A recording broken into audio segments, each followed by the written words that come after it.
Muhacir Gülpiya Qanatbeyning bayon qilishicha, uning 2017-yili 67 yoshga kirgan onasi Anarxon Qanatbeyning mengsida o'sma bayqalib, bu o'smani operatsiya qildirish uchun oilasi pul tayyorlayotgan mezgilda tutqun qilingan va 8 oydan keyin 2018-yili 7-oyda 12 yillik kesib etilgan.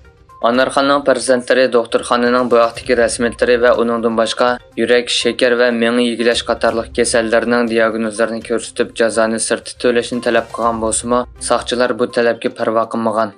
Erkin Osiyo radiosining aniqlashlari davomida Anarxon Qanatbeyning G'ulji shahridagi Baykul ayollar turmasida jazo o'tayotganligi oydinlashgan bo'lib, navbatda uning kasal ahvoli texmi og'irlab ketgan.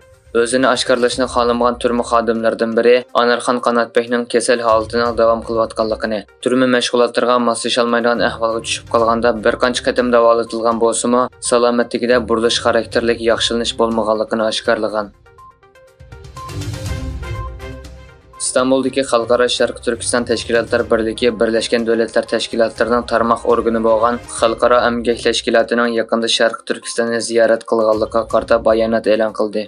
Nikki Asiyaning 4-sentabrdagi xabariga asoslanganda, Xalqaro Emgak Tashkiloti Emgak o'lchimi bo'limining boshlig'i Korina Varga boshchiligidagi bir turkum vakillar Sharq Turkistonni ziyorat qilgan bo'lib, xalqaro taratqulardan yoshirin digidek davomlashgan bu ziyorat Xitoy yerlik taratqular tomonidan dunyo jamoat fikrida shakllangan majburiy emgak va boshqa emgak huquqi dafsandichiligiga qarshi turish fursati deb qaralgan.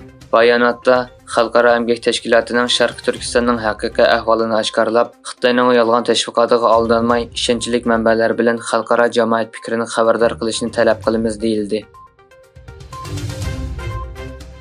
Amerika prezidenti Bayden Iroq sharq safarida Xitoyning yerim o'tkazgich monopolligini oxirlashtirish uchun Vyetnam bilan savdo kelishimi imzoladi. Bayden Vyetnam prezidenti Van Vutong va davlat majlisining boshlig'i Wong Dinho bilan ko'rishgandan keyin Vyetnam ziyoratini oxirlashtirdi.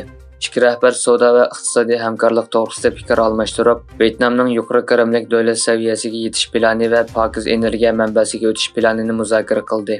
Bayden yana Osiyo Tinch okean iqtisodiy hamkorlik rahbarlari yig'inida Van Vutongni ko'rishni umid qiladiganligini bildirdi.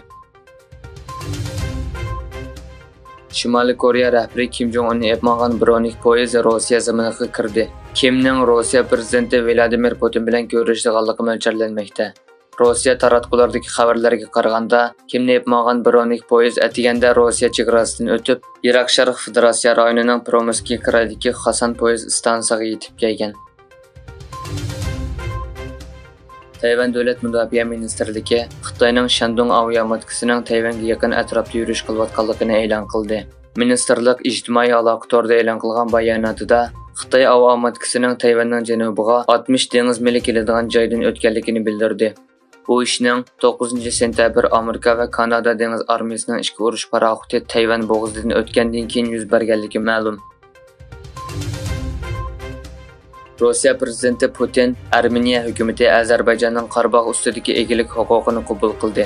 Meningcha Armeniya Rossiya bilan bo'lgan ittifoqdoshligidan voz kechmadi. Bizning Armeniya va Pashinyan bilan bir masalamiz yo'q dedi.